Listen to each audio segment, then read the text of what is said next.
Aimee Semple McPherson, mujer de la Providencia. Alguien seguramente la ha visto marchando por la calle principal, desde la barbería y el banco, una mujer muy joven con un vestido blanco, que llevaba una silla. De pie sobre la silla, levantó sus largas manos hacia el cielo, como pidiendo ayuda, y no hizo nada. Cerró sus grandes ojos y se quedó allí, con los brazos extendidos, como una estatua de mármol. Aún teniendo los ojos cerrados, Aimee podía sentir la presencia de la gente que la rodeaba cuando llegó a las 50 personas, con la boca abierta, o silbándola. La joven abrió los ojos y miró a su alrededor. «Gente», gritó, saltando de la silla, «vengan, síganme, pronto». Tomó la silla con el brazo y se abrió camino entre la gente, corriendo calle abajo por donde había venido por la calle principal. La gente la siguió, primero los niños, después los hombres y las mujeres. La siguieron hasta la puerta abierta de la obra misionera Victoria. Había apenas suficiente lugar para que se sentaran todos. «Cierren la puerta»,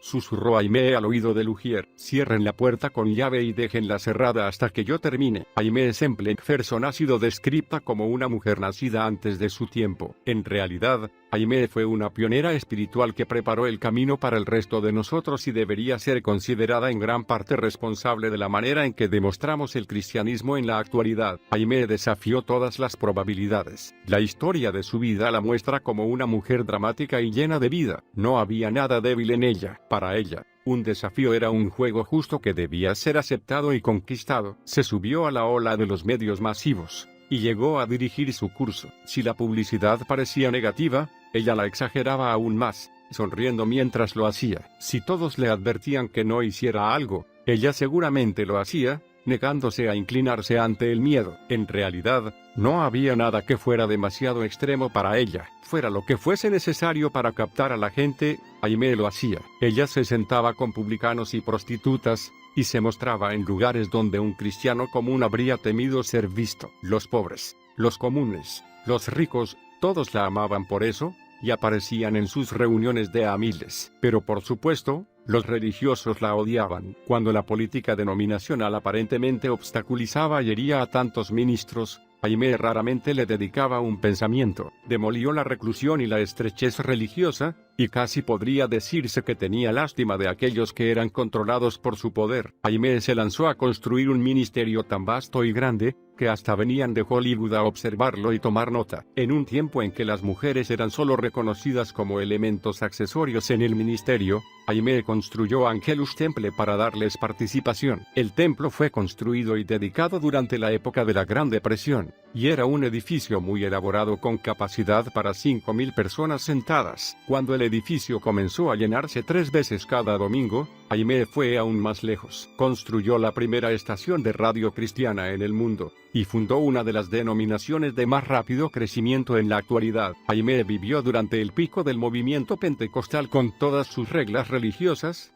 cuando las mujeres en general no eran aceptadas en el ministerio, y para empeorar las cosas según el punto de vista de los ministros de su época, era divorciada. Nace una nueva generación. Su vida comenzó en medio de controversias y escándalos. Sus padres fueron James Morgan y Mildred Minnie Kennedy. Nació el 9 de octubre de 1890, cerca de Salford, en Ontario, Canadá. Aimee Elizabeth Kennedy fue la única hija de James y Mildred, y creció en una ciudad que hervía de chismes concernientes a las circunstancias en que ella había nacido. Su padre, de 50 años de edad, se había casado con su madre, Minnie, cuando ésta tenía solo 15. Antes de casarse, Minnie, que era huérfana, había sido una fiel obrera del Ejército de Salvación. Sintiendo el llamado al ministerio, Minnie evangelizaba día y noche en las ciudades de Ontario. Un día leyó en el periódico que la familia Kennedy necesitaba una enfermera permanente para cuidar de la señora de la casa, que estaba muy enferma. Aceptó el puesto y se mudó a vivir con la familia,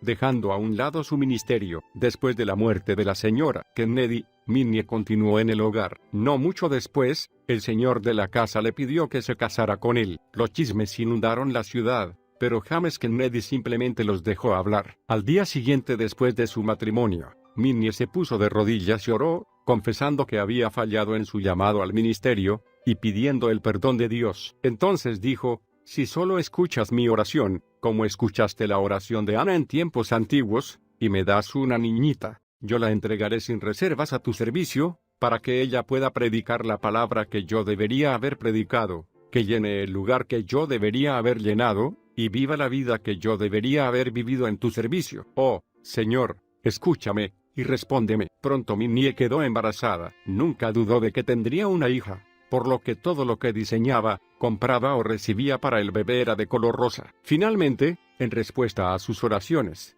el 9 de octubre nació una niñita en la granja de los Kennedy, cerca de Salford. Los salvacionistas vinieron a visitar a la beba y trajeron con ellos la triste noticia de que Catherine Booth, esposa del gran general William Booth, había muerto. Catherine había sido cofundadora del Ejército de Salvación y uno de los visitantes sugirió que Aimee podría muy bien ser su sucesora. Fuera cual fuera el plan de Dios para la niña, fue especialmente claro para Minnie. Después de oír estas palabras, que sin dudas, Aimee crecería hasta mucho más allá de lo que ella había esperado. Ranas y pizarras. Cuando Aimee tenía 3 semanas de vida, Minnie la dedicó al Señor en un culto del Ejército de Salvación. Su niñez fue perfecta. Creció como hija única en una enorme granja, con los animales como compañeros de juegos. Creció escuchando las historias de Daniel en el pozo de los leones, de José y el faraón, de Moisés sacando al pueblo de Dios fuera de Egipto. Para cuando tenía 4 años, Aimee podía pararse en una esquina, sobre un tambor y atraer a una multitud de gente recitando historias bíblicas. Aimee era una niñita que tenía agallas y estaba llena de ideas muy definidas. Nada la intimidaba,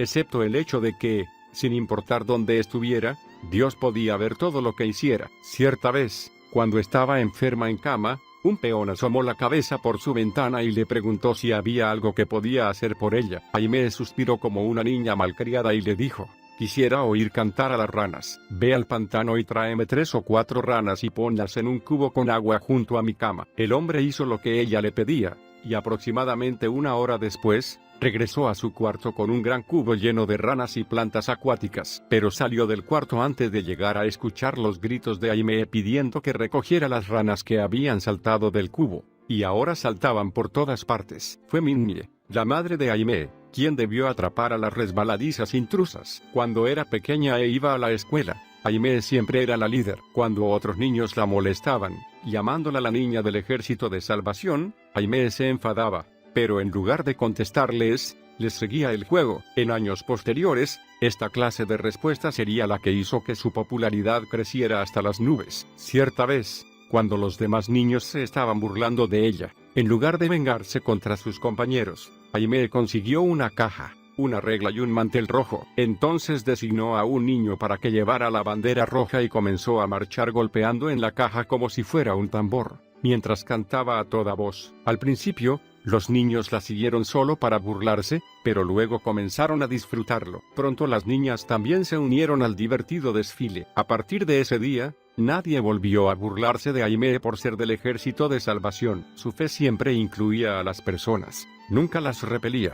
Cuando Aimee era niña, le agradaba observar a su madre, que era la directora de la escuela dominical en las reuniones de los salvacionistas. Tan pronto como regresaba de la iglesia, Aimee juntaba unas sillas y las colocaba en círculo en su cuarto, e imitaba a su madre predicando a un grupo imaginario. En su fotografía escolar, Aimee, de 8 años de edad, sostiene la pizarra donde está escrito el número de grado, sentada en medio de los demás alumnos. Los niños a ambos lados de la maestra tienen expresiones de enojo. Este enojo se debe a que antes de tomar la fotografía, se produjo una discusión sobre quién sostendría la pizarra, pero mientras ellos peleaban, Aimee saltó repentinamente en medio del grupo y tomó la pizarra. Cuando los demás trataron de quitársela, la maestra los mandó guardar orden y quedarse sentados el tiempo suficiente como para sacar la foto. Esta foto sirve como una especie de instantánea profética del ministerio futuro de Aimee Semple McPherson. Los niños que la rodeaban estaban molestos por su acción osada y decidida, y allí,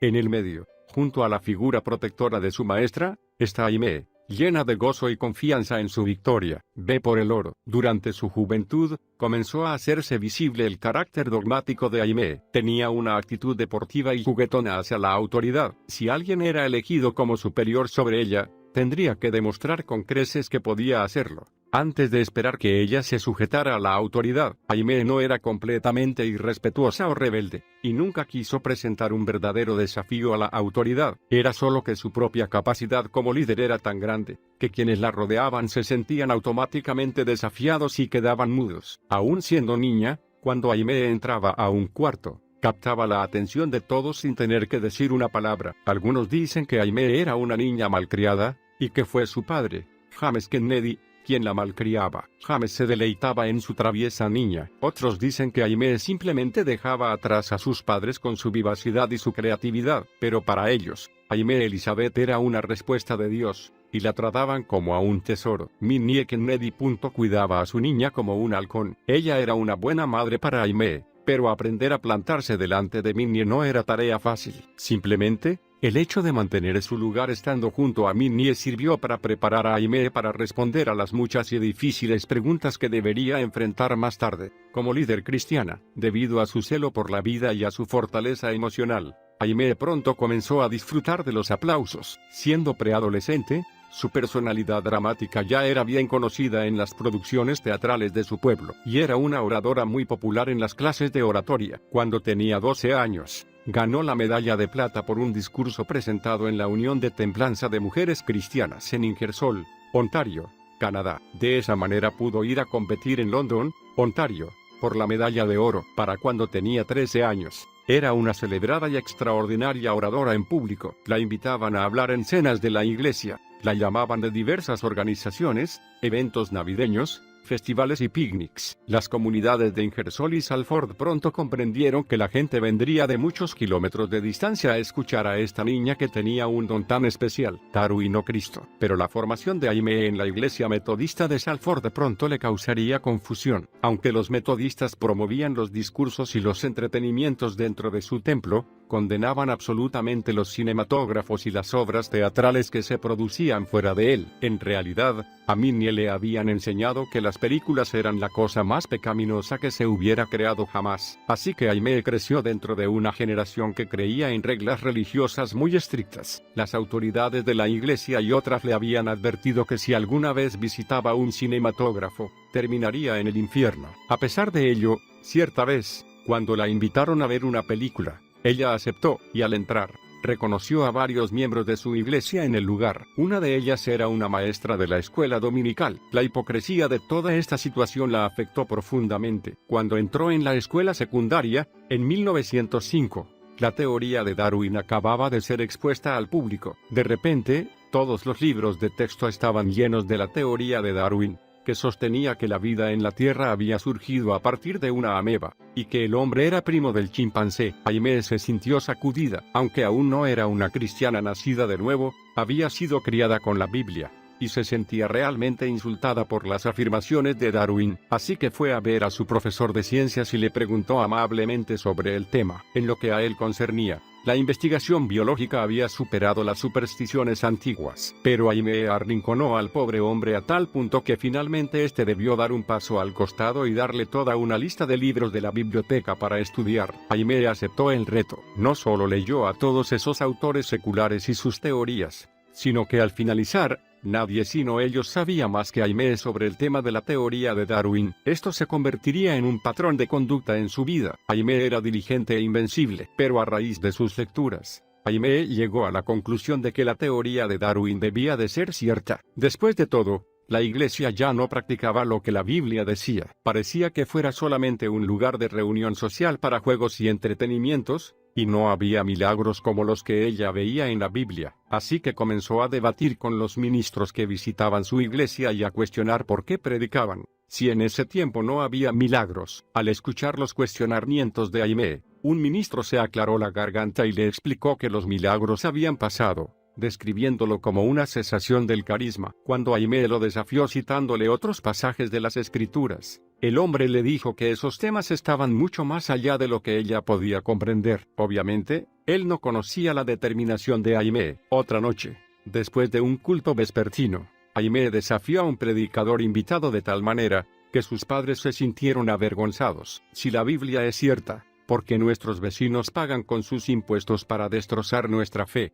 preguntó al ministro, que temblaba. Una vez más, Aimee tenía la última palabra, pero se sentía muy triste, porque aparentemente no había nadie que tuviera elementos espirituales suficientes para responder a su confusión. Aimee llegó finalmente a la conclusión de que, según lo que ella creía, si algunas porciones de la Biblia no eran ciertas, entonces nada en la Biblia era cierto. Su razonamiento continuaba en el sentido de que si había una filtración en algún lugar, entonces todo debería ser arrojado a un lado. Así que decidió convertirse en atea. Al llegar a su casa, después de una última y ardiente batalla con el ministro, Aimee entró como una tromba en su cuarto, abrió la ventana, y miró hacia afuera, hacia la noche. Mientras contemplaba la magnificencia de las estrellas, se conmovió en su interior. Alguien tenía que haber creado esas estrellas, y ella quería saber quién, o qué. Basta de historias, basta de cosas oídas de terceros, quería hechos. Así que oró: oh,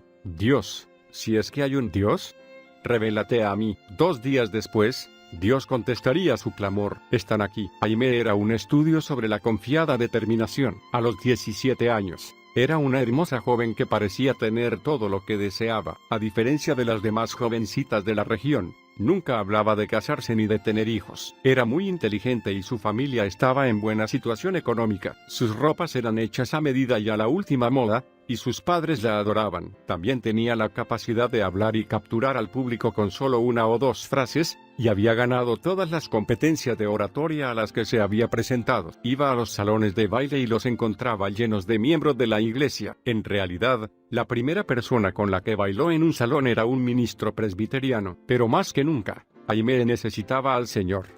Y pronto lo encontraría. El día después de haber orado a Dios para que se le revelara, Aimee volvía a casa de la escuela, con su padre, y al pasar por la calle principal de Ingersoll, vio un cartel en una ventana que decía: Campaña del Espíritu Santo con Robert Semple, evangelista irlandés. Aimee había oído que estos pentecostales caían al suelo y hablaban en idiomas desconocidos. También había escuchado relatos alocados de sus gritos y danzas. Era muy curiosa, por lo que la noche siguiente, antes de llevarla a ensayar para el programa de Navidad, James Kennedy llevó a su hija a la campaña y ambos se sentaron en el último banco. Hasta los pájaros sonrieron. En la reunión, Aimee era toda ojos. La divertía ver a algunas personas del pueblo gritando y aleluya, con las manos levantadas. ¿Y qué show?, pensó. Si no hubiera sido atea, pensaba, ella también habría gritado. Estaba verdaderamente disfrutando de este show ingenuo desde las alturas de su torre intelectual. Entonces Robert Semple entró al salón.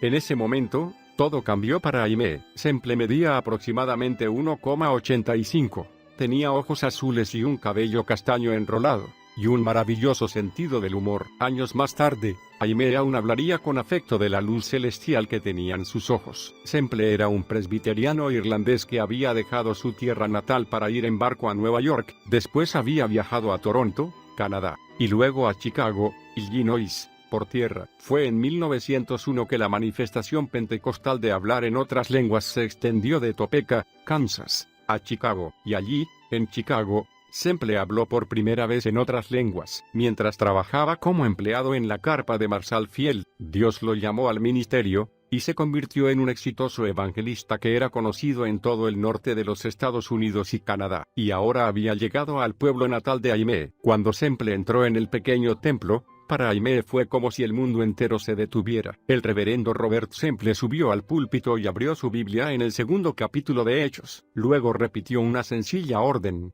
arrepentíos, arrepentíos. Aimee comenzó a revolverse, incómoda, en su asiento. Cada vez que Semple hablaba, sus palabras la atravesaban como una flecha. Más tarde, Aimee diría: yo nunca había escuchado un sermón así. Utilizando la Biblia como espada, él cortó el mundo entero en 2. El joven evangelista no veía punto intermedio entre servir al mundo y servir a Dios. Si alguien amaba a uno, no podía amar al otro. Se podía estar solo a favor o en contra de él. Era así de simple. Aimee estaba pendiente de cada palabra. Entonces Semple levantó su cabeza hacia el cielo y comenzó a hablar en lenguas. Mientras Aimee lo observaba, el rostro de Robert Semple parecía brillar con una luz interior. El evangelista hablaba, y Aimee comprendía perfectamente lo que estaba diciendo. Era la voz de Dios, mostrándose a ella, respondiendo su oración. A partir de ese momento en que escuché al joven hablar en lenguas, hasta este día, nunca he vuelto a dudar ni por una fracción de segundo de que hay un Dios, y que Él me estaba mostrando mi verdadera condición como pecadora perdida.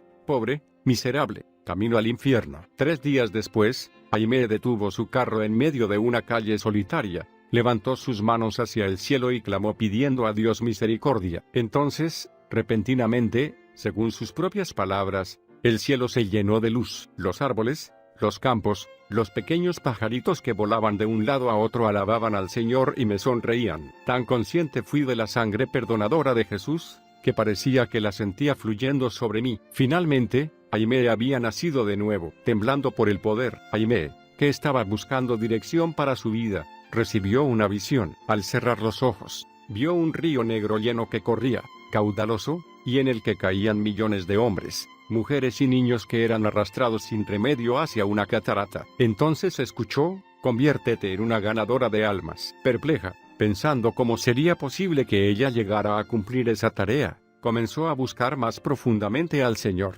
Las mujeres no podían predicar, era algo que sencillamente no estaba permitido. Pero Aimee creía que si Pedro, que era un pescador, había podido predicar, quizá una jovencita campesina de Canadá también podría hacerlo. Así que buscó en el Nuevo Testamento y llegó a la conclusión de que el único requisito necesario para quien era llamado a predicar era que hubiera sido bautizado en el Espíritu Santo. Así que, contrariamente a los deseos de su madre, comenzó a asistir a las reuniones de espera que hacía un tiempo se venían realizando en Ingersoll, Ontario. Había manifestaciones en abundancia en esas reuniones. Las mismas se habían instituido con el propósito de recibir el bautismo del Espíritu Santo, y esto, en 1908, era considerado por la mayoría de la gente como algo extremo. Aún los salvacionistas hablaron con Minnie sobre el repentino comportamiento pentecostal de su hija, pero a Aimee nunca le importó lo que los demás pensaran.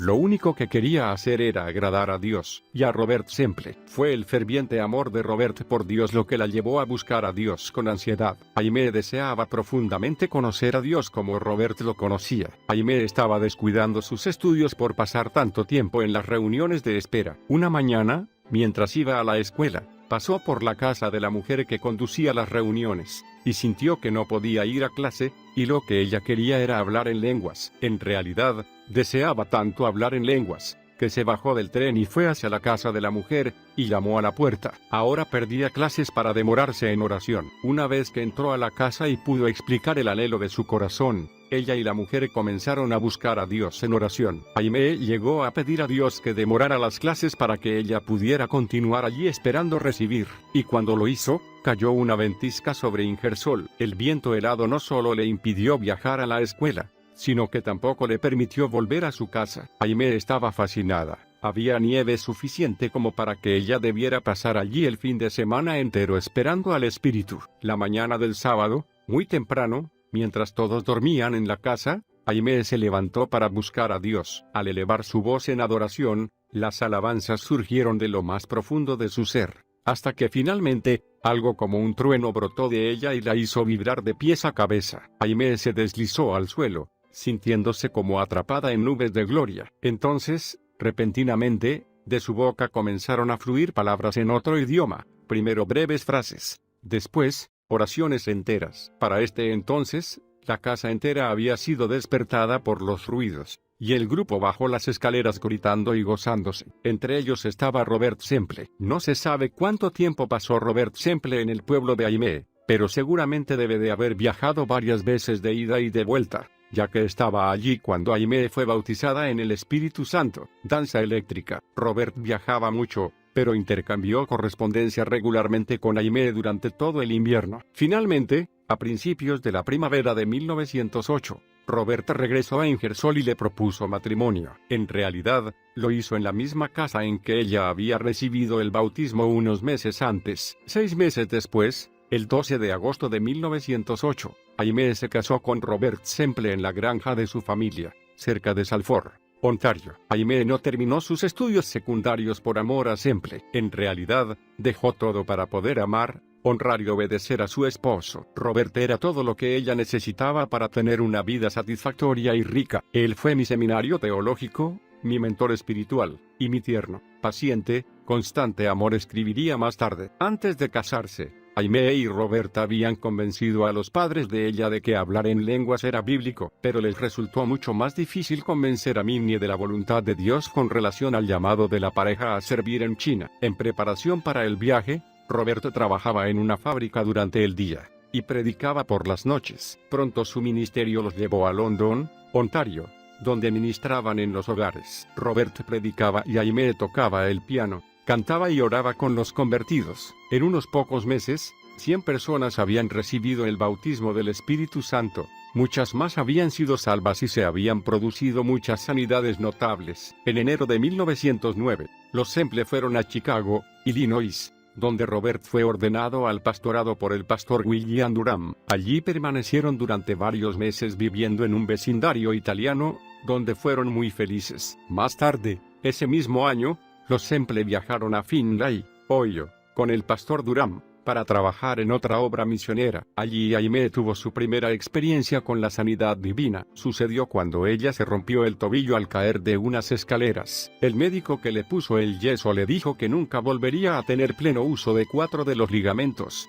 y le aconsejó que no apoyara el pie al menos por un mes. Pero Aimee continuaba yendo a las reuniones de oración, cojeando, aunque la más leve vibración contra el suelo le producía terribles dolores. Finalmente, mientras estaba en una reunión, el dolor se hizo tan intenso que debió regresar a su cuarto. Mientras estaba sentada mirando los dedos de sus pies, negros e hinchados, escuchó una voz que le decía: si vas a la obra misionera, y pides al hermano Durham que imponga las manos sobre tu pie, yo lo sanaré. Aimee reconoció la voz del Señor e hizo lo que él le decía. En la obra misionera, el hermano Durham había estado caminando por el pasillo de un lado a otro, pero se detuvo y colocó su mano sobre el pie de Aimee. Algo, como una descarga eléctrica, sacudió su pierna, e inmediatamente los dedos recobraron su color de piel normal. Aimee sintió que los ligamentos se ubicaban en su lugar mientras el hueso volvía a unirse y, repentinamente, dejó de sentir dolor. Llena de felicidad, Aimee pidió a alguien que cortara el yeso. Después de un breve debate,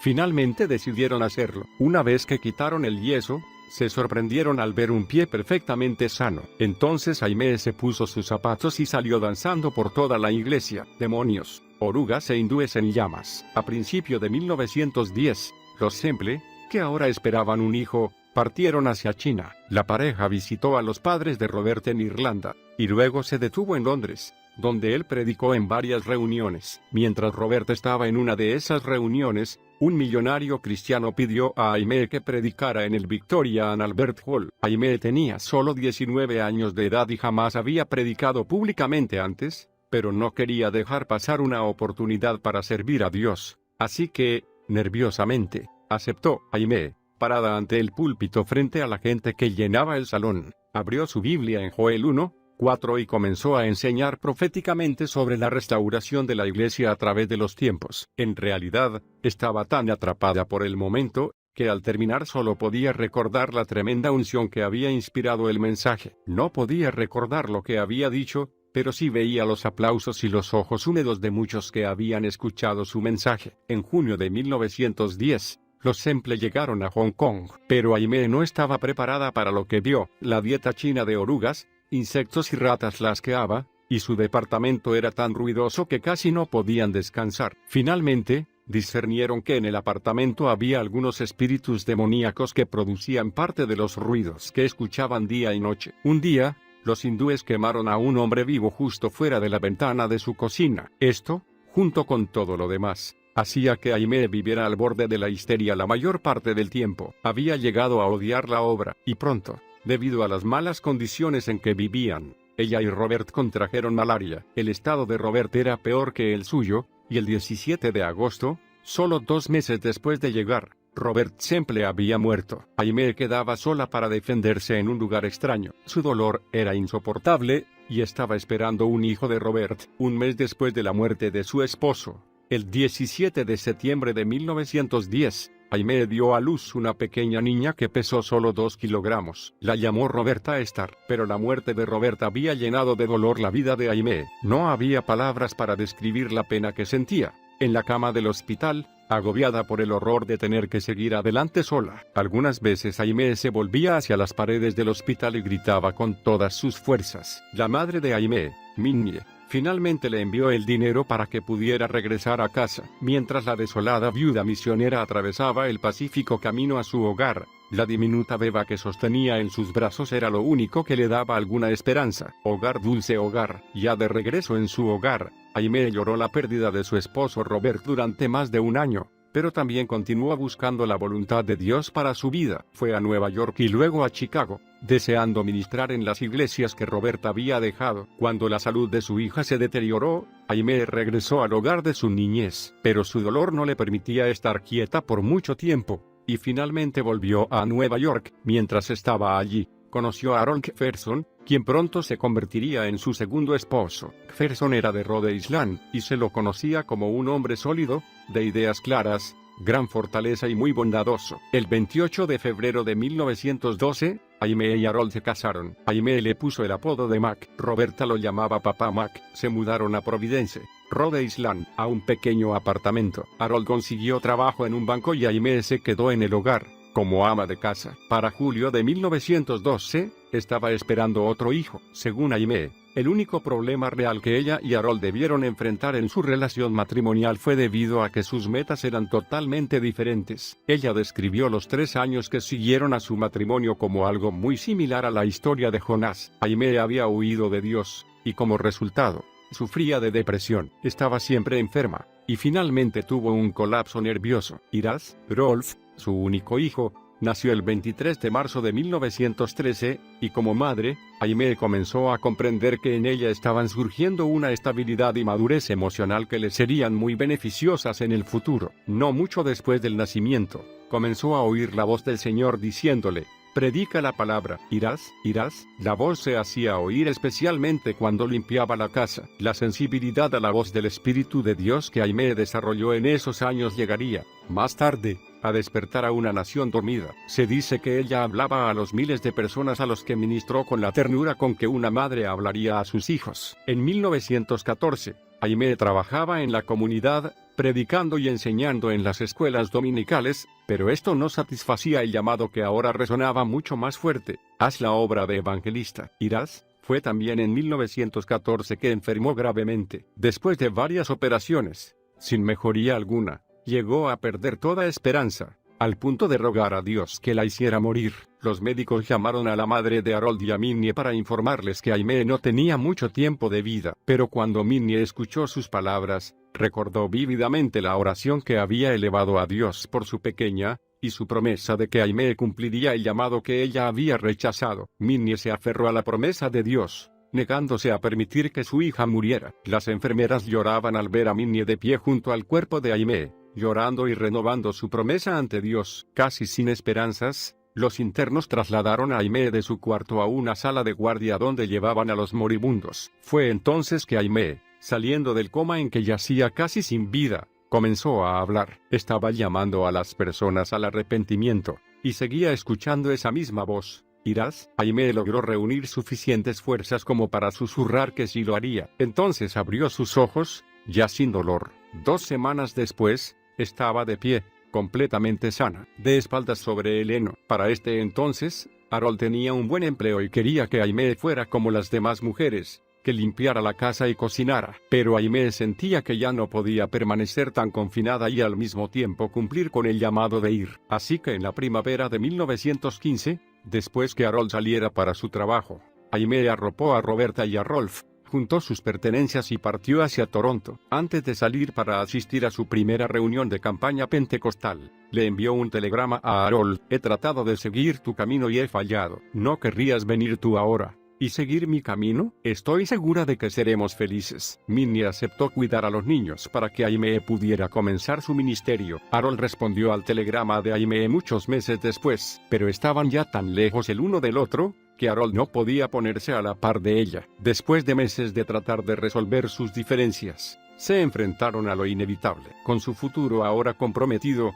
a Aimee la preocupaba no poder llegar nunca más a operar en el poder con que lo había hecho estando casada con Robert. Temía que la unción de Dios la hubiera abandonado, pero sus temores se desvanecieron cuando recibió la cálida bienvenida de sus amigos en las reuniones de la campaña. Se sintió inspirada al escuchar sus sinceras alabanzas, y sintió que el fuego de Dios se encendía en ella, pero aún sentía que debía confesar su falta de acción ante el Señor, y en el primer llamado al altar de la campaña, fue la primera en pasar adelante. Cuando se arrodilló frente al altar, pudo sentir la gracia y la aceptación de Dios. Tal amor, recordaría luego, fue más de lo que mi corazón podía soportar. Antes que me diera cuenta estaba de espaldas sobre el heno, caída bajo el poder del Espíritu. Permaneció en esta campaña durante semanas, lavaba los platos, servía las mesas, y oraba por las personas. Hacía mucho tiempo que no se sentía tan feliz. Una carpa rasgada y el poder espiritual. Pronto Aimee comenzó a predicar por su cuenta. Utilizaba cualquier método para atraer a la gente,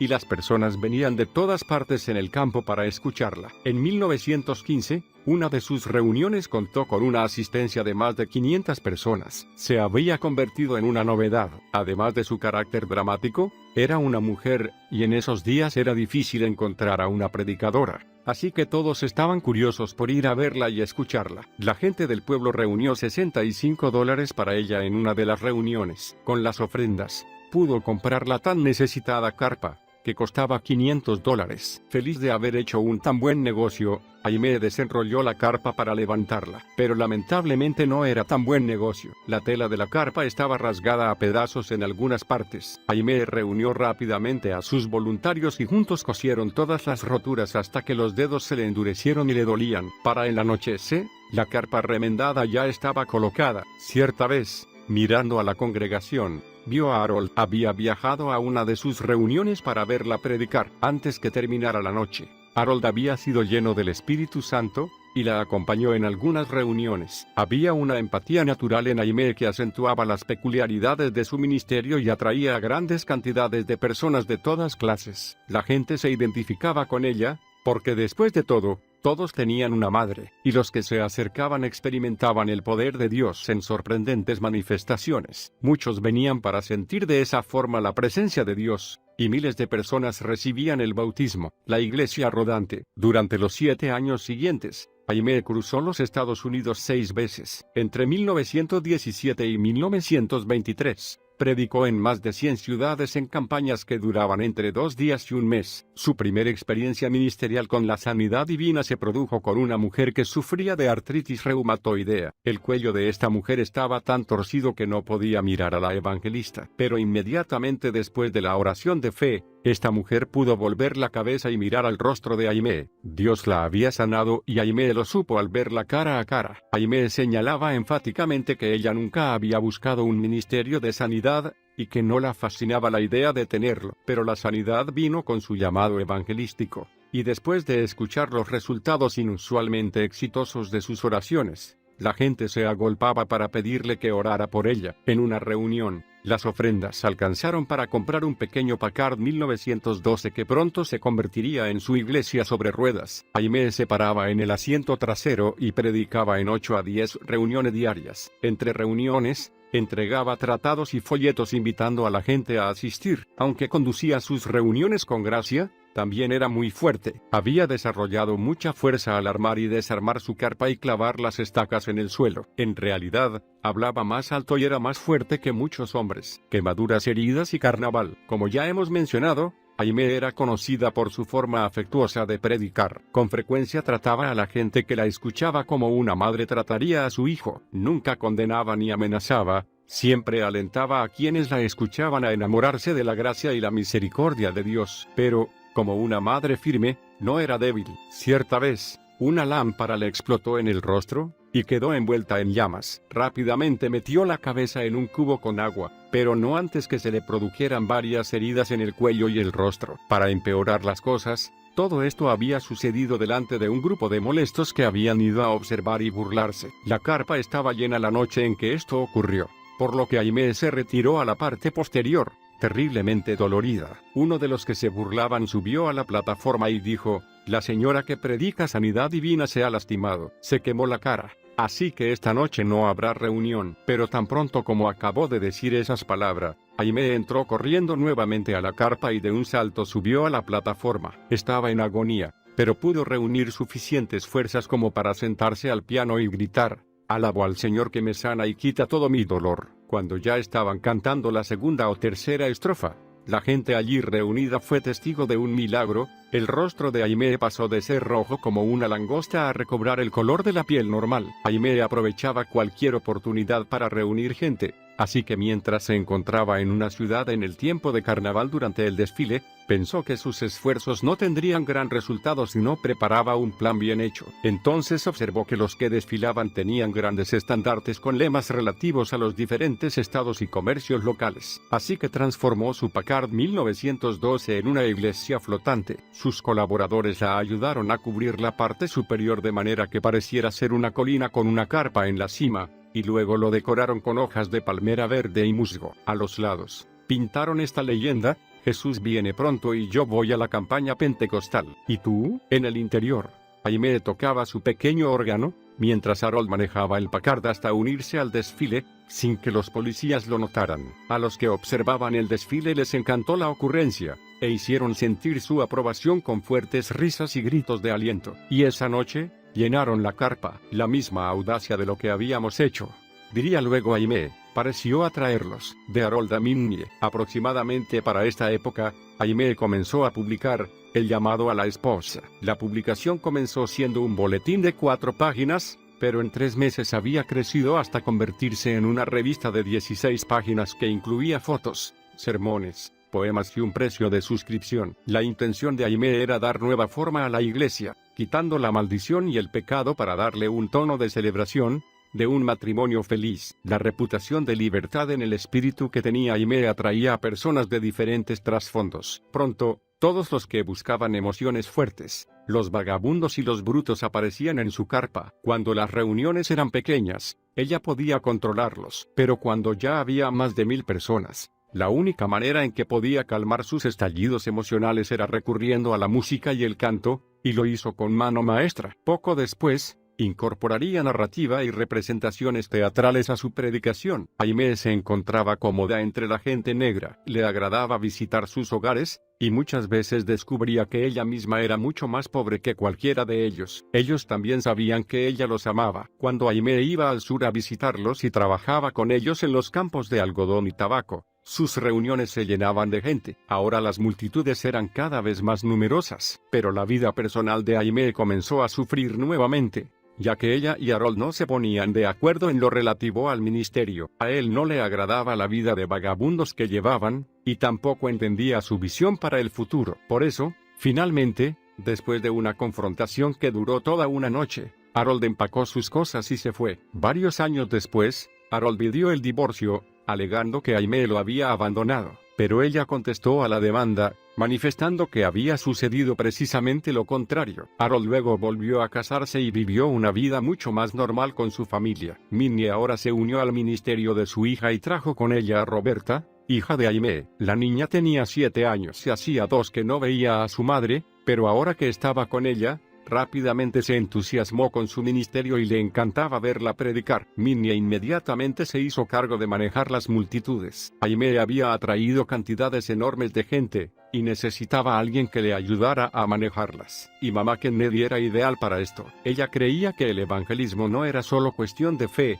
también requería de organización. La personalidad minuciosa y detallista de Minnie era perfecta para la tarea que Aimee necesitaba, y finalmente ayudó a que su hija pasara de las carpas a los coliseos, zapatos estirados y una botella de nubes. En medio de todas las corridas y la obsesión del ministerio, los hijos de Aimee decían que siempre se sintieron seguros con su madre en los viajes. Les encantaba viajar con ella. Algunos acusaron a Aimee de hacerles la vida más difícil, pero la verdad es que ambos se sentían muy decepcionados cuando no podían ir con ella. Rolf y Roberta tienen maravillosos recuerdos de su madre. Roberta recuerda las historias que su madre le contaba mientras iban por la carretera. Cierta vez, después que su madre le describiera una nube con gran belleza, Roberta quiso atrapar una, así que Aimee rápidamente se puso a un lado del camino, tomó una botella vacía y salió del auto. Luego levantó la botella en el aire hasta que la humedad y la niebla que la rodeaban formaron pequeñas gotas en el interior de la misma, y la tapó. Cuando regresó al auto,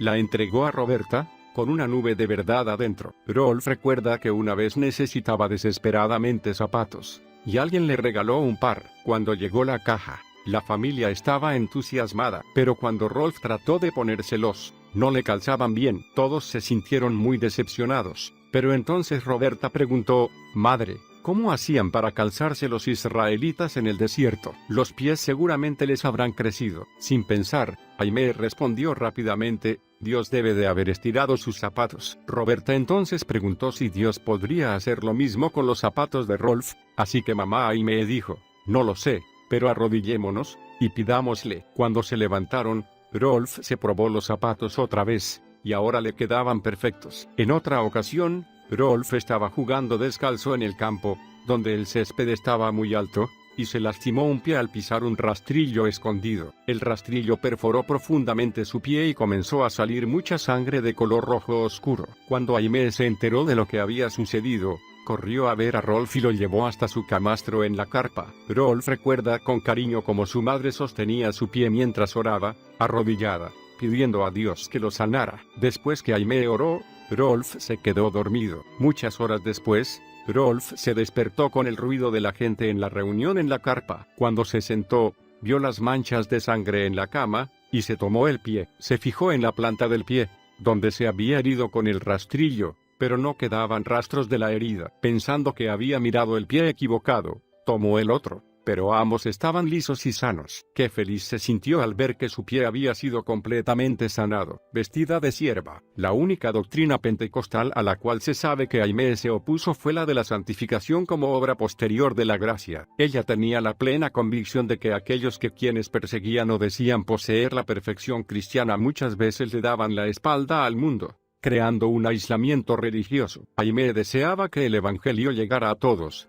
y no quería que nadie se sintiera intimidado por venir a escuchar la palabra de Dios. El elitismo que había encontrado en la iglesia, y que mantenía apartados a los pecadores, era una gran carga para ella. Ella llamaba al pecado por su nombre e invitaba a todos a arrepentirse. Por más que queramos disfrazarlo con nombres elegantes, el pecado es pecado. Dios mira al corazón, y en cuanto a la santidad, pues bien, sin santidad nadie verá al Señor. Debemos ser salvos, debemos ser santificados, pero es todo a través de la preciosa sangre redentora de Jesucristo. En 1918, cuando la Primera Guerra Mundial hacía estragos en Europa, y los Estados Unidos sufrían una mortal epidemia de gripe, Aimee era considerada un rayo de esperanza debido a su doctrina. Una de las características de su ministerio más apreciada por todos era su espíritu de sierva. Para demostrarlo, un día, mientras Aimee miraba vestidos con intenciones de comprar uno para sí, el Señor le dijo, «Tú eres una sierva de todos, ¿verdad? Pues entonces ve al piso alto y pide ver los vestidos para la servidumbre». Aimee obedeció y compró 2 vestidos de sierva por $5. A partir de ese momento, siempre se la veía con su distintivo vestido y capa blancos de sierva. «Yo te prometí un jardín de rosas». Una tarde,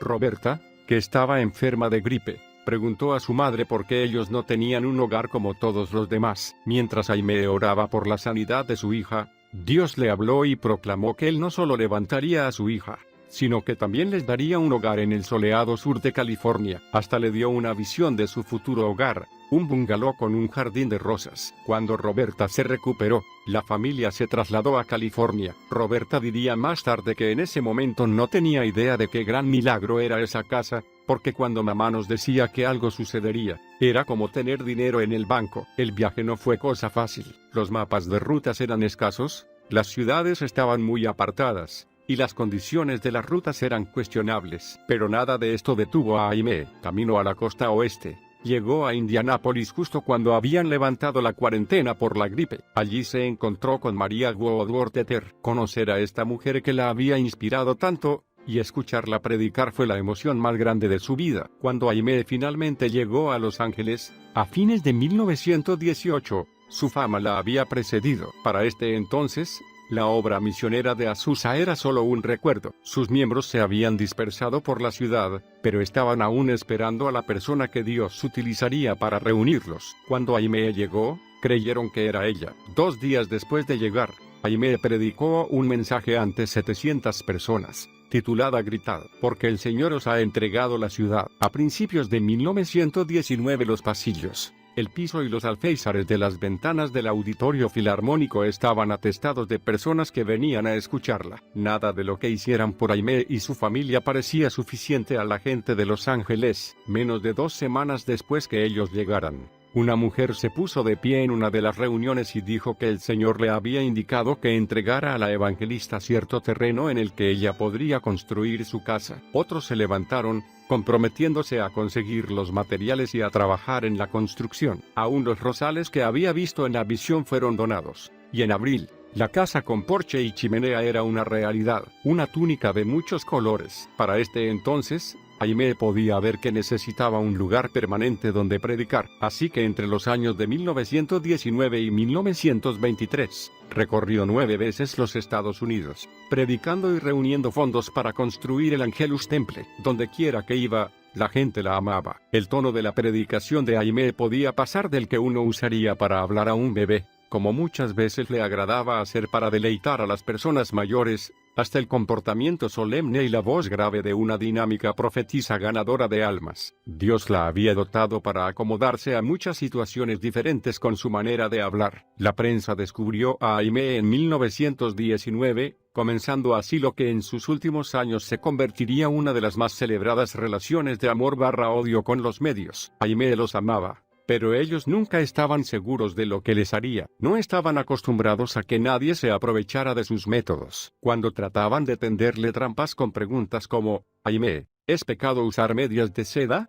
Ella contestaba cosas como, bueno, eso depende enteramente de cuánto se muestre de ellas, mientras cruzaba delicadamente sus piernas. Esta clase de cobertura periodística se prestaba a hacer de ella un fenómeno nacional. En Baltimore, Maryland, el primer auditorio en que Aimee predicó tenía capacidad para 3.000 personas, pero muchas quedaban afuera por falta de espacio, así que alquiló otro auditorio con capacidad para 16.000. Allí fue que Aimee sorprendió a la gente de Baltimore señalando el comportamiento demoníaco de una adoradora excesivamente demostrativa. Hasta entonces, habría sido considerado falto de ética confrontar a alguien que estaba en estado de éxtasis en Dios. Pero Aimee reprendió a la mujer y pidió a una integrante del coro que la llevara a un cuarto contiguo. Después de observar en oración a la mujer, Aimee desafió la ética de los líderes de esa época y llamó a la iglesia a comportarse con madurez espiritual. La mujer resultó ser una maníaca que había estado en una institución mental, pero era la clase de persona a la que muchos santos habrían permitido pasearse por la plataforma, temerosos de apagar el espíritu. Mientras Aimee estaba en Baltimore, comenzó una campaña de sanidad a nivel nacional,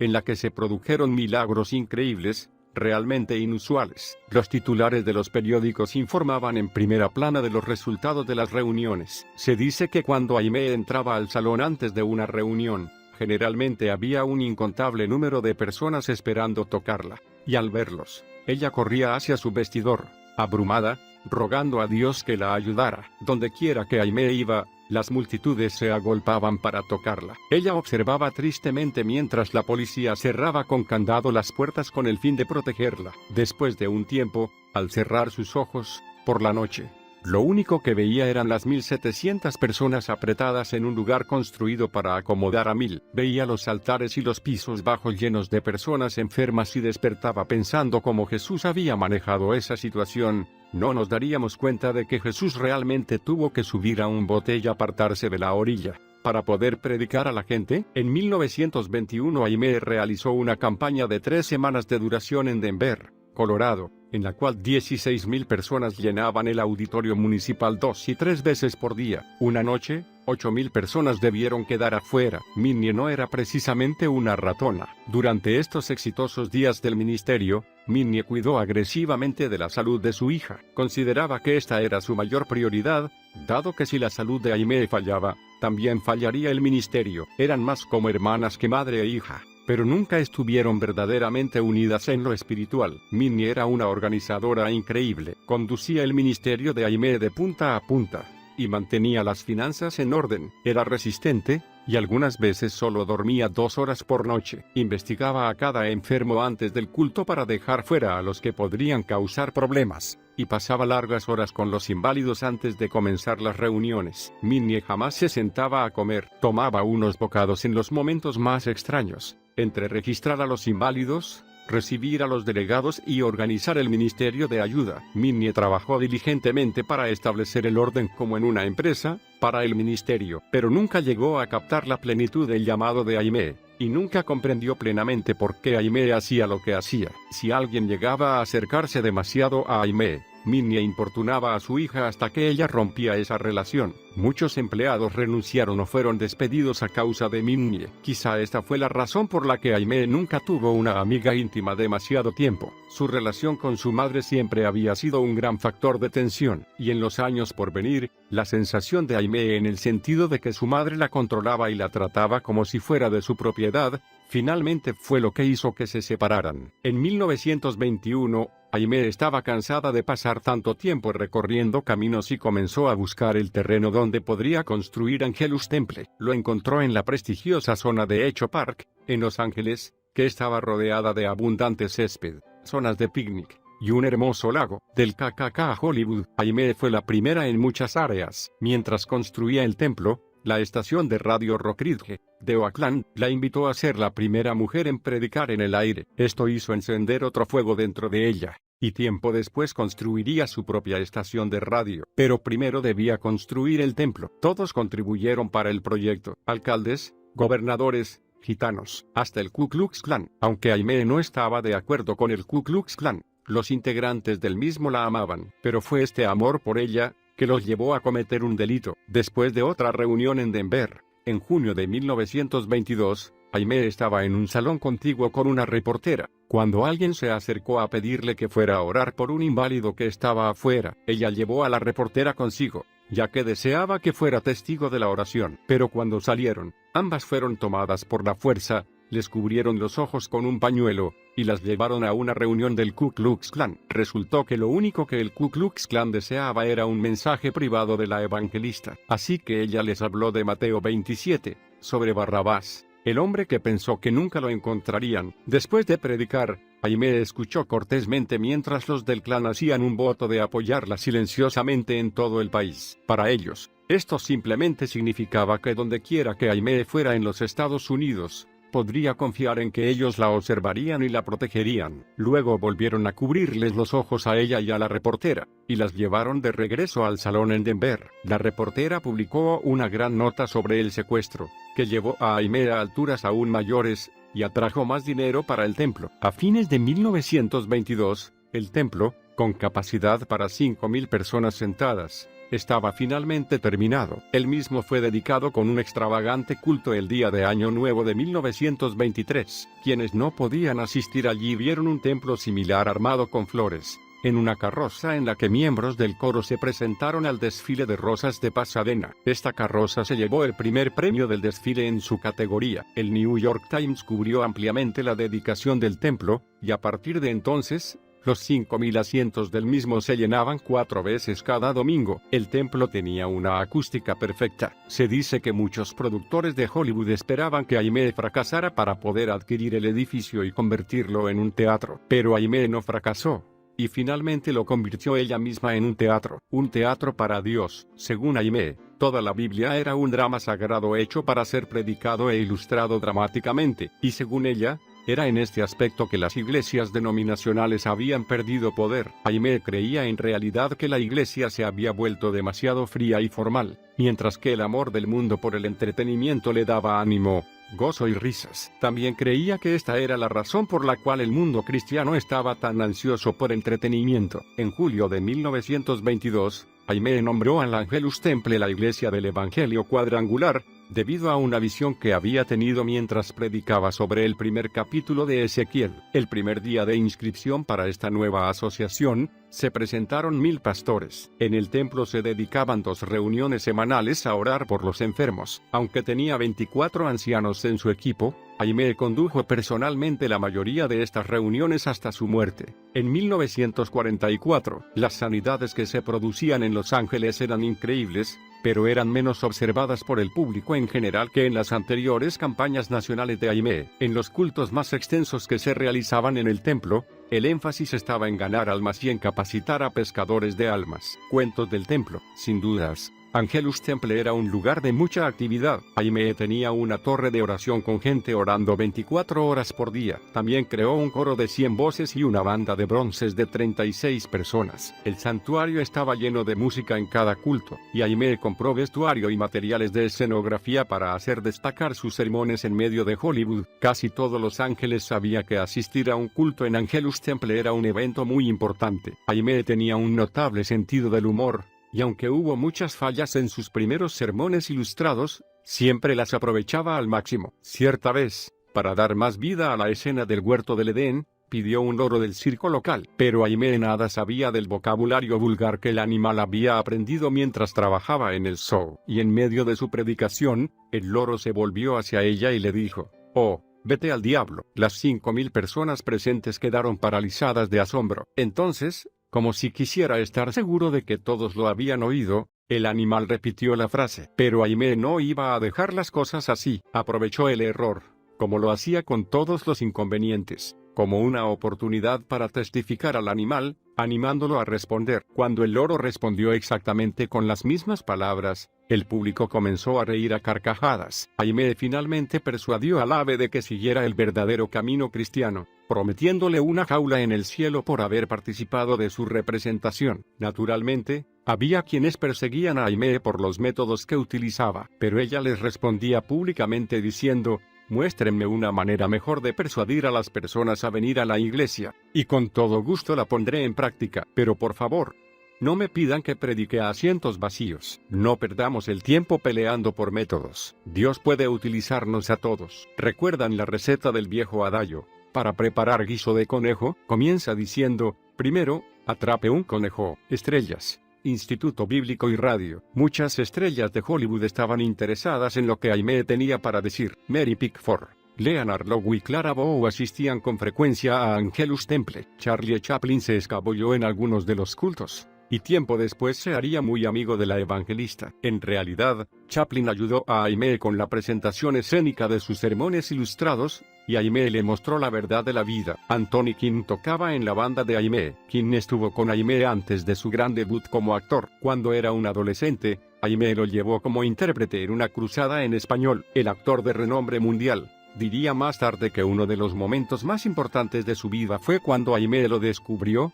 y agregaría: años después, cuando veía a las grandes actrices en acción, las comparaba con ella. Ingrid Bergman, Katharine Hepburn, Greta Garbo, todas ellas no llegaron a producir ese primer choque de electricidad que Aimee Semple McPherson me produjo. En febrero de 1923, Aimee abrió su escuela de ministerio que finalmente se conocería como el Instituto Bíblico Faro del Evangelismo Cuadrangular Internacional. Aimee era una ávida instructora. En el instituto, la hermana, como todos la llamaban en el movimiento, servía como profesora y revelaba abiertamente sus puntos fuertes y sus debilidades a los alumnos. Sus autores cristianos preferidos eran Wesley, Poot, y un líder de avivamientos en Canadá, llamado Albert Benjamin Simpson. Aimee muchas veces citaba a estos hombres y enseñaba basándose en sus obras. Algunas veces probaba a los alumnos, saliendo antes de la clase y pidiéndoles que se quedaran orando. Entonces se escondía en un pasillo y cuando los alumnos salían,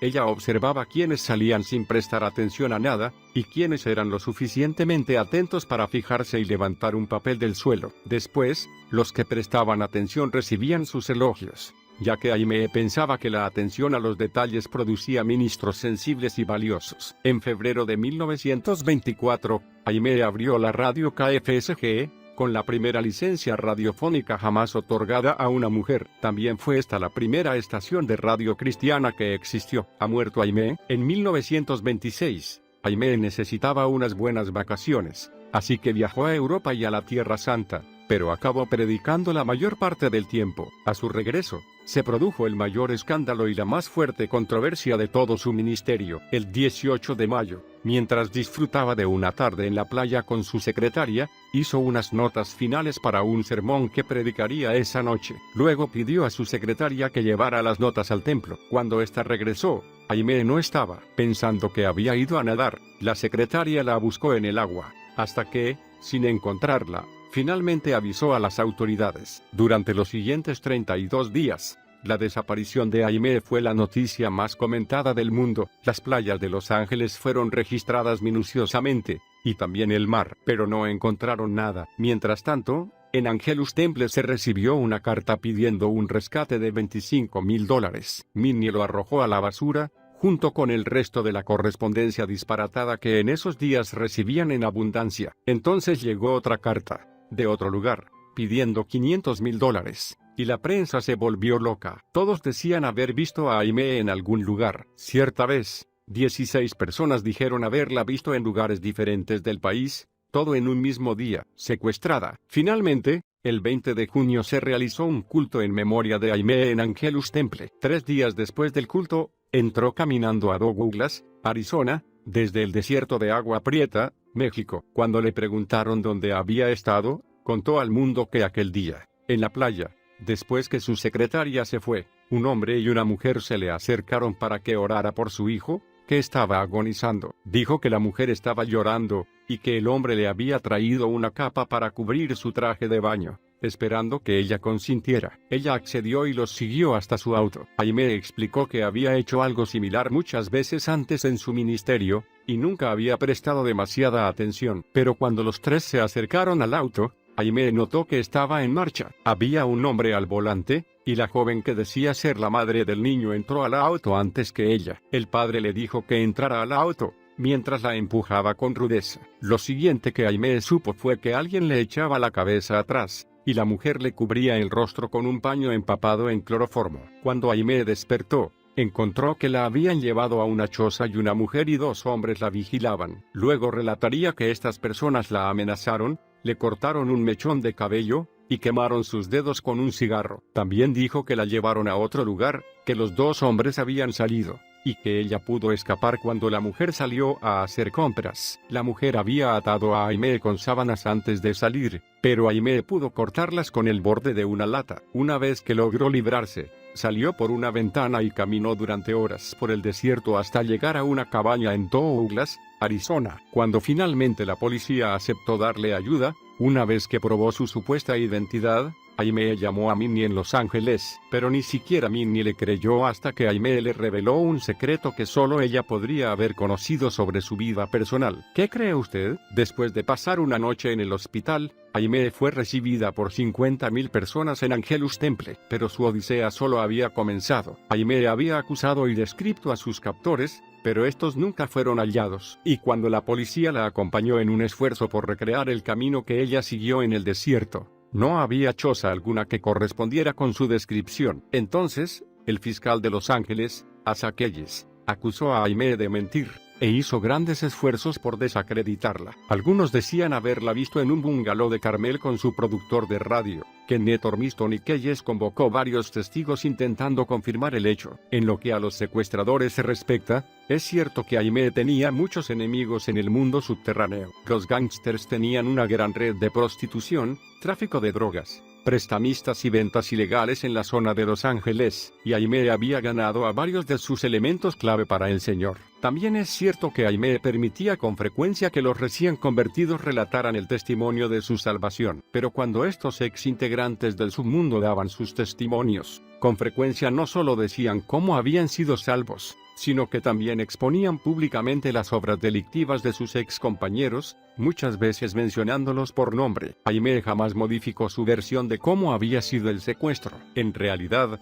la suya fue la única versión que nunca cambió. Los reporteros, los detectives y los fiscales cambiaban sus versiones una y otra vez. Aún los testigos convocados en contra de Aimee cambiaron su testimonio, y cuando lo hicieron, los cargos contra ella de corrupción de la moral pública, obstrucción de la justicia y conspiración para forjar evidencias finalmente fueron retirados. Un aspecto secundario, pero interesante de este escándalo es, por ejemplo, que el fiscal de distrito Keyes finalmente fue sentenciado a prisión en San Quentin, y el abogado de Aimee fue hallado muerto tiempo más tarde. Los hechos sugerían, según muchas personas, que realmente la mafia estuvo involucrada en lo sucedido. Le rompió la nariz a Minnie. Después de su regreso al ministerio, Aimee se colocó las vestiduras de una verdadera evangelista apostólica. Se aparecía en los clubes nocturnos, salones de baile, salones de billares y peleas de box para anunciar sus reuniones durante los intermedios. A los managers les gustaba la publicidad,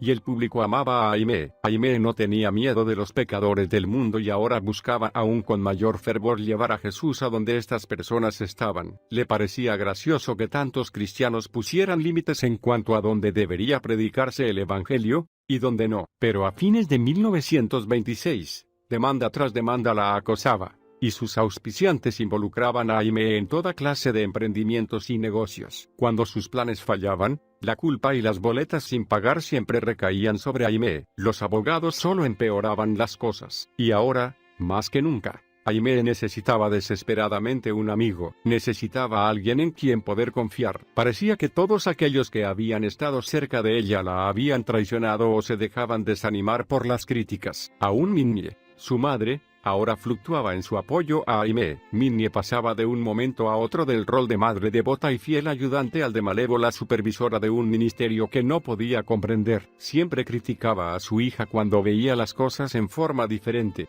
y pronto comenzó a hacerlo públicamente. Aimee siempre había honrado a su madre en público, pero cuando Minnie comenzó a hacer públicas sus duras críticas, llegó un punto de ruptura. Ahora que su propia madre estaba luchando contra ella en público, Aimee se sintió completamente traicionada, y la iglesia comenzó a dividirse. Los que servían bajo la autoridad de Minnie luchaban por decidir a quién ser leales, mientras que la junta de ancianos apoyaba a Aimee. Cuando la lucha terminó, los ancianos ayudaron a preparar el plan permanente de retiro de Minnie. Milagrosamente, en medio de todo esto, Aimee compuso su primera ópera, en 1931, y la llamó Adorada al Rey. A continuación hizo una nueva visita a Tierra Santa, pero vacilaba en regresar a su hogar, debido a las dificultades crecientes que tenía con su madre, y sus aprensiones eran ciertas, porque cuando finalmente regresó, ella y Minnie se dijeron todo lo que tenían que decirse. Era sabido que cuando Minnie se enfurecía con Aimee,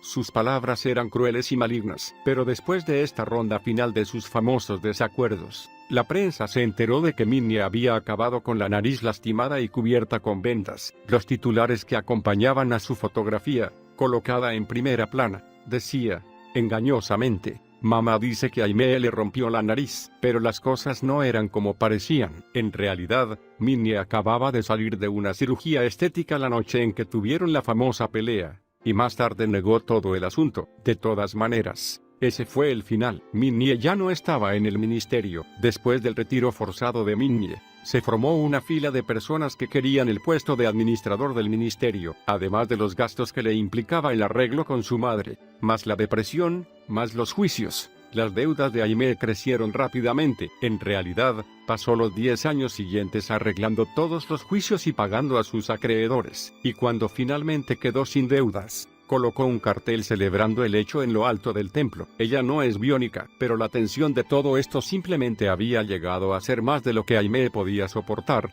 y en 1930 sufrió un colapso emocional y físico total que la obligó a confinarse en una cabaña en Malibú bajo el cuidado constante de un médico. Después de 10 meses, regresó a Angelus Temple, y hasta cierto punto, se recuperó, pero nunca recobró la energía y el vigor que antes tuviera. Su médico explicaba el problema diciendo simplemente que Aimee no lograba tener el descanso que necesitaba. Para cuando llegó 1931, Aimee se sentía muy sola. El precio de la fama era demasiado alto, no tenía amigos íntimos, y deseaba desesperadamente compañía. Rolf se casó con una alumna del Instituto Bíblico a mediados de ese año, y su madre se sintió profundamente feliz. Después, el 13 de septiembre de 1931, Aimee se casó con su tercer esposo, David Hutton. Se dice que debido a su soledad y su desesperada necesidad de amor y protección, Aimee imaginó toda clases de virtudes en este hombre, que él sencillamente no tenía. No mucho después de casarse,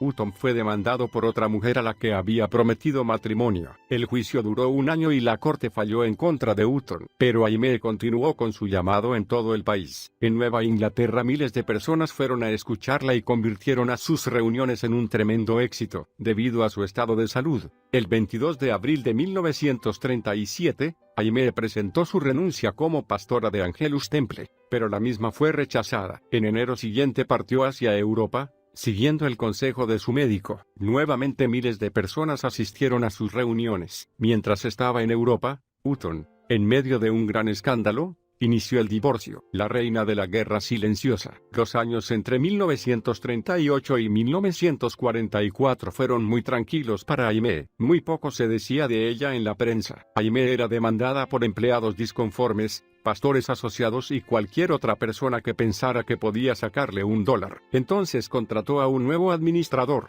Gillis Knight, que la mantuvo lejos de la vista pública. Todo reportero tenía que pasar por él para verla, y él negaba entrevistas a todos. Aimee tenía informado a Knight de sus actividades, y se mantenía alejada para poder vivir en forma medianamente anónima. Rolf McPherson aún hoy habla con gran aprecio de Knight por el servicio que éste brindó a su madre, y que trajo tanta paz a su casa. Gran parte de los esfuerzos de Aimee durante estos años se dedicaron a pastorear, capacitar futuros ministros, establecer cientos de iglesias, y enviar misioneros por todo el mundo. Pero en 1942, también dirigió una banda de bronces y una guardia uniformada en el centro de Los Ángeles, para vender bonos de guerra. Vendió $150,000 en bonos en una hora, por lo que el Tesoro de los Estados Unidos le entregó un reconocimiento especial por su actuación patriótica. También organizó reuniones de oración los viernes por la noche, en Angelus Temple, durante toda la Segunda Guerra Mundial, con lo cual se ganó el aprecio expresado del presidente Roosevelt y del gobernador de California. La Grande descansa. Para 1944,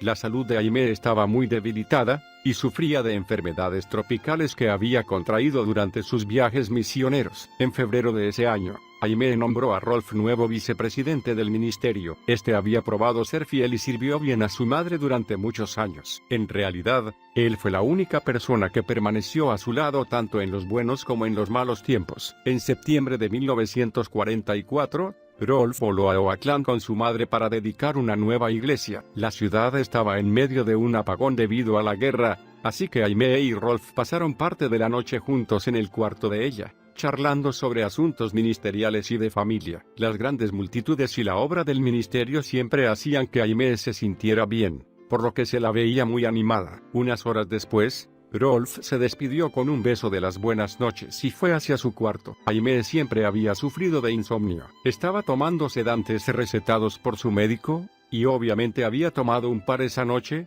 para poder dormir. Probablemente no sabía cuántas pastillas necesitaría, pero sí sabía que debía descansar para poder estar en condiciones de predicar al día siguiente. Así que decidió tomar unas pastillas más. Según los médicos, debe de haber sido casi al amanecer cuando Aimee sintió que algo andaba mal, pero en lugar de llamar a Rolf, llamó a su médico en Los Ángeles. Él estaba haciendo una operación, por lo que no pudo contestarle. Ella entonces llamó a otro médico, que la derivó al Dr. Palmer, en Oakland, California. Pero antes de poder hacer esta tercera llamada, Aimee cayó en la inconsciencia. A las 10 de la mañana, Rolf intentó despertar a su madre y la encontró en su cama, respirando con gran dificultad. Al no lograr revivirla, llamó pidiendo la ayuda de un médico, pero era demasiado tarde. El 27 de septiembre de 1944, Aimee Semple McPherson fue a descansar con el Señor. Tenía 53 años. El cuerpo de Aimee estuvo 3 días y 3 noches en Angelus Temple. 60,000 personas desfilaron ante su ataúd para presentarle sus respetos. La plataforma en que se apoyaba el ataúd abierto,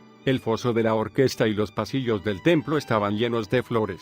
5 autos llenos de flores debieron quedar afuera. El 9 de octubre de 1944, fecha del cumpleaños de Aimee, una caravana de 600 automóviles se dirigió hacia el cementerio privado Forest Lawn, donde esta generala de las primeras filas del ejército cristiano fue sepultada. En el cementerio entraron 2,000 personas, más 1,700 ministros de la iglesia cuadrangular que Aimee había ordenado. La historia completa de Aimee Semple McPherson jamás podría ser contada en un solo capítulo. Como en el caso de otros grandes generales de Dios, solo el cielo revelará todo lo que ella hizo. Pero para estas páginas, digamos que, en toda su vida, Aimee compuso 175 canciones e himnos, varias óperas y 13 dramas oratorios. También predicó miles de sermones y más de 8,000 ministros se graduaron en su instituto bíblico. Se estima que durante la Gran Depresión, aproximadamente 1,5 millones de personas recibieron ayuda de su ministerio. Y hoy, la denominación cuadrangular continúa extendiendo las verdades de la palabra de Dios como le fueron reveladas a la hermana McPherson, en su declaración de fe del Evangelio cuadrangular original. Las 4 esquinas son: Jesús es Salvador, Jesús es sanador, Jesús bautiza en el Espíritu Santo. Jesús es el Rey que viene. Dirige tu destino. Para terminar, quisiera concentrarme en un punto importante que Aimee siempre repetía a sus estudiantes en el instituto bíblico. Quédate en la mitad del camino. Por todo lo que has leído de ella ahora, queda en claro que con esto no se refería a comprometer sus valores. La hermana Aimee hablaba de la fortaleza que es necesaria para mantenerse firme en un mismo lugar, y para ella esta afirmación tenía un doble significado. Primero, decía Aimee, mantente firme en medio de la corriente de la vida, y no permitas que el mundo secular te conforme según su modelo. Sé desinhibido, y demuestra el amor y la libertad que Jesús trajo a la tierra libremente. Permanece firme ante las presiones, sin ceder por temor. Sé osado para llevar a cabo el plan de Dios para tu vida en la fortaleza de lo que el cielo te ha llamado a hacer a ti. Segundo, sé apasionado en los dones del Espíritu, pero nunca seas excesivo. No intimides a la gente solo porque tienes el poder. Aimee generalmente utilizaba el ejemplo de un automóvil y su fuerza para demostrar este punto. Aunque un automóvil puede ir tranquilamente a 140 km/h, sería muy tonto acelerarlo a tal velocidad en medio de una multitud. Aimee señalaba que el poder pleno del Espíritu Santo siempre estaba disponible, pero que debía ser utilizado para ministrar el servicio de Dios a los demás durante mucho tiempo. Lo que Aimee nos estaba diciendo al aconsejarnos que nos quedemos en la mitad del camino era esto: los excesos pueden llevarnos a la cima muy rápidamente, pero finalmente también nos harán estallar y caer hechos pedazos a la tierra. La fe cristiana es una forma de vida. Corre como en un maratón, no una carrera de 100 metros. Ahora, toma la antorcha que Aimee nos ha pasado, y no te conformes con la mediocridad de una vida religiosa. Sacude al mundo para Dios con la libertad, la osadía y la sabiduría que el Señor te ha dado, y párate firme en la mitad del camino. Cumple tu destino personal en el llamado de Dios.